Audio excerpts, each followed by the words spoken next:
ഇപ്പോൾ സംസ്ഥാനത്തെ കോൺഗ്രസ് പട്ടികയിൽ എങ്ങനെ സ്വാധീനിക്കും എന്നറിയാൻ ആർ ശ്രീജിത്ത് തിരുവനന്തപുരത്ത് ചേരുന്നു. പറയൂ ശ്രീജിത്ത്, ഗുഡ് മോർണിംഗ്.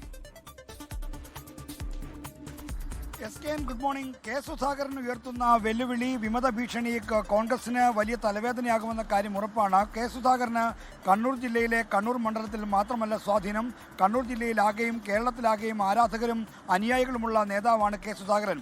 എപ്പോഴും തീവ്രശൈലി വെച്ചു പുലർത്തിപ്പോന്ന സുധാകരന് അനുകൂലികളും ഏതാണ്ട് അതേ നിലപാടുകാരാണ്. അതുകൊണ്ട് തന്നെ പാർട്ടിയുടെ UDFന്റെ സാധ്യതകളെ സാരമായി ബാധിക്കുന്ന തരത്തിലുള്ള ഇടപെടലുകൾ കെ സുധാകരൻ്റെയും അദ്ദേഹത്തിന് ഒപ്പം നിൽക്കുന്നവരുടെയും ഭാഗത്തുനിന്നുണ്ടാകുമോ എന്നാണ് നേതൃത്വത്തിന്റെ ആശങ്ക.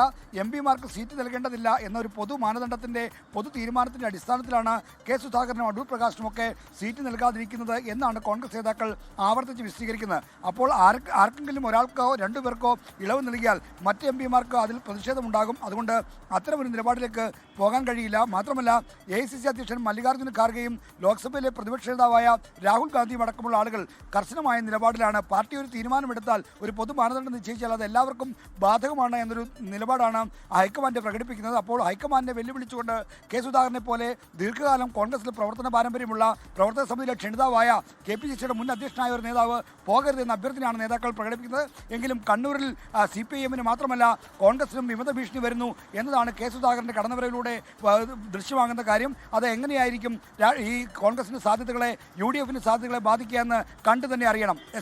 ലോകത്തെവിടെയായാലും ഏത് സമയത്തും 24 വാർത്തകളും ഓഗ്മെന്റഡ് റിയാലിറ്റി പാക്കേജുകളും എക്സ്പ്ലെയിനറുകളും വിശദമായി കാണാൻ ഞങ്ങളുടെ YouTube ചാനൽ നിങ്ങൾക്ക് സബ്സ്ക്രൈബ് ചെയ്യാം.